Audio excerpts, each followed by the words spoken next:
see! You want to fight? Let's fight!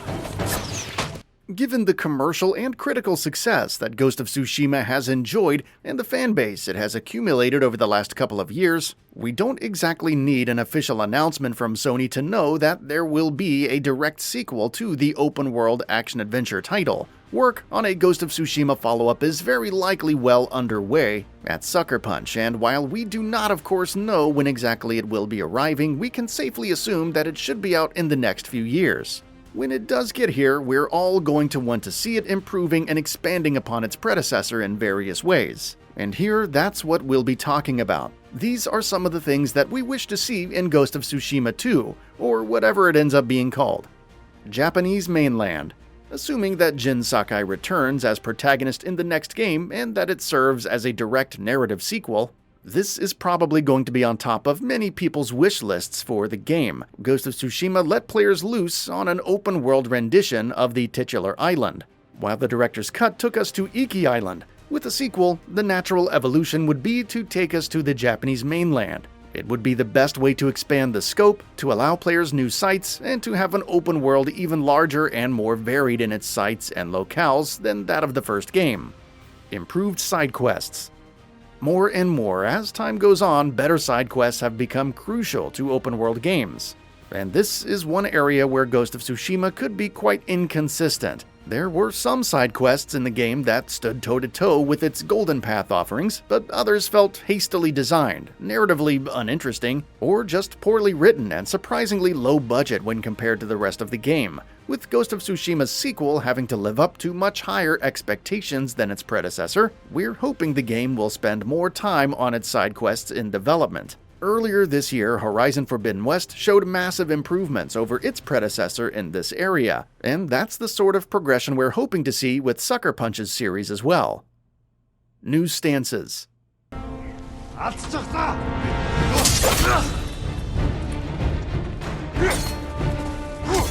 This is almost guaranteed to happen, and will obviously go hand in hand with new enemy types. Ghost of Tsushima tasks players with switching between stances to counter specific threats from multiple enemy types, and that system is likely to carry over into the sequel, as it should. It was a crucial component of the excellent combat. What we want, however, is some new stances, something perhaps that allows for more acrobatic combat moves, allowing Jin to improvise on the fly a little bit more, maybe reflecting the fact that he's no longer your typical samurai tied to a strict code. Obviously, having too many stances would ruin the quick and flowing nature of the combat, so the best way to go about it would probably be to replace some of the stances from the first rather than adding to them. More tools. Jin's katana is most likely going to continue to be his primary weapon of choice, and honestly we wouldn't have it any other way. In the sequel, however, we'd like for him to have some new ancillary tools and weapons to use in combat and stealth. From kunai and smoke bombs to sticky bombs and wind chimes, Jin has a solid arsenal of tools to use in the first game, and we hope to see that being expanded in the sequel. Jin is clearly going from being a samurai to becoming more of a ninja, so perhaps he could have new weapons to go along with that. Maybe something like a hookshot to pull enemies with. Improved stealth. Stealth was a big part of Ghost of Tsushima's core gameplay loop, and though it was a lot of fun, it was also very clearly one of the game's fundamentally weaker elements. A lot of that was down to the shoddy enemy AI. To its credit, it behaved in a very consistent manner, but it was also very easy to cheese and exploit. It goes without saying, that needs major improvements in the sequel. Ghost of Tsushima 2 is probably going to be just as focused on stealth as its predecessor was, if not even more so making improvements to those mechanics should be a priority for Sucker Punch. More choice and consequence mechanics. Jin! What are you doing? Clearing the way. Not like that. Never like that.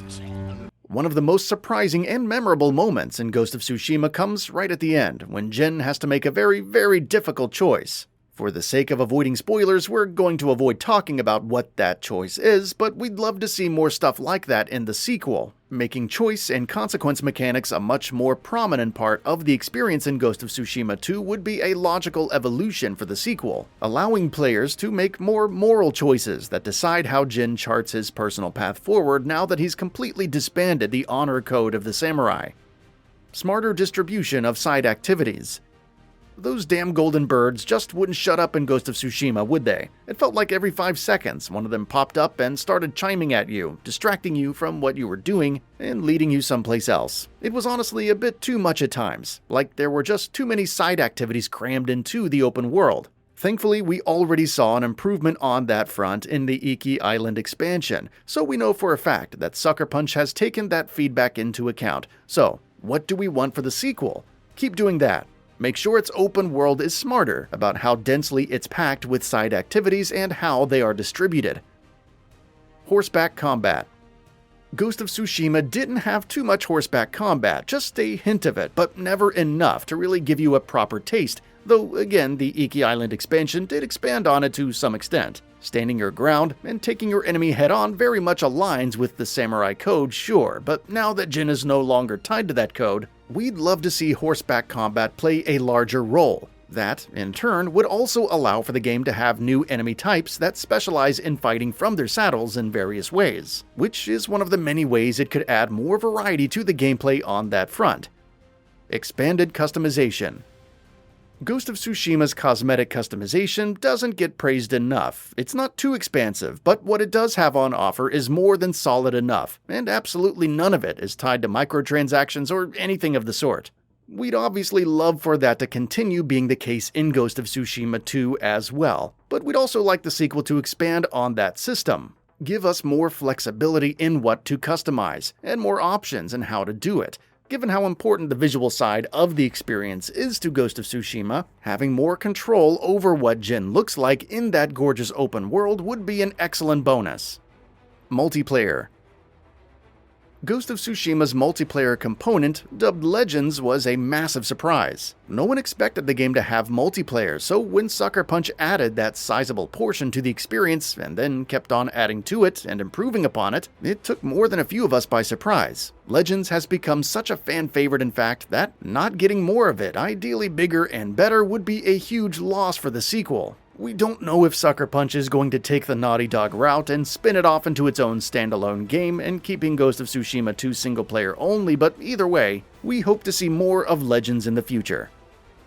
That's all for now. If you enjoy what you saw, please hit the like button. And if you're new to the channel, now is a great time to subscribe. We upload brand new videos every single day. After subscribing, don't forget to enable all notifications by clicking the bell icon.